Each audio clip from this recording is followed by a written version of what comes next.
పోతా పోతా అన్నాడు. ఎగిర్తం చేసిండు. ఆకలి అయితే చెప్పిన పెట్టు తినిపోతా అన్నాడు. అండినా పెట్టినా కడుపు నిండా తిన్నాడు. మంచం వేసుకొని అన్నాడు. ఏమైందంటే అబ్బో నాకు చలి పెడుతుంది, చలిజ్వరం వచ్చిందని ముసుకేసుకొని అన్నాడు. పని పోడట ఏం పోడట. ఈ పందంగా మొగంతో ఎన్ని రోజులు వేయగలను? ఇంకెంతకుందో నాకు. అసలు మొగంతో ఎందుకుంటున్నావే? అండి పెడుతున్నావు మంచిగా తినుకుంటే అదే అలవాటు అయింది. అసలు నీకు బుద్ధి లేదు. అరే నేనేం చేసిండే?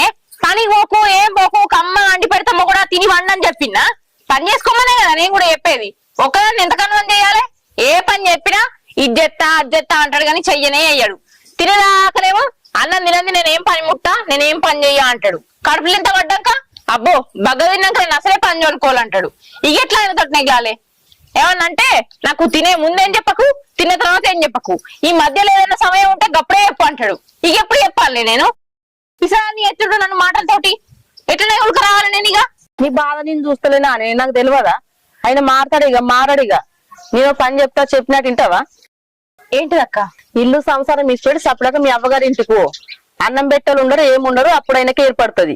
నువ్వు రానే రాకిగా మళ్ళా. ఏందక్క గట్లంటున్నావు? నేను విడిచిపెట్టిపోతే ఆయన ఒక్కడు ఎట్లుంటాడు చెప్పు? చూసే నలుగురు ఆయన ఏమనుకుంటారు? మొగడు పందొంగడు అయినంత మాత్రాన గట్ల పెళ్ళ విడిచిపెట్టిపోతుందా? ఆయన ఎట్లుండాలి ఎట్లా చేసుకోవాలని నలుగురు నన్నే అంటారు. అదేమన్నా కరెక్ట్ పద్ధతేనా? అద్దక్క నేను విడిచిపెట్టిపోను. నేను నీ మంచిగా చెప్తున్నానే. 4 రోజులు అండి పెట్టలు లేకపోతే ఆయనకు ఏర్పడుతుంది. అప్పుడు మారి నీ దగ్గరికి వస్తాడు. నేను పని చేస్తా రమ్మని.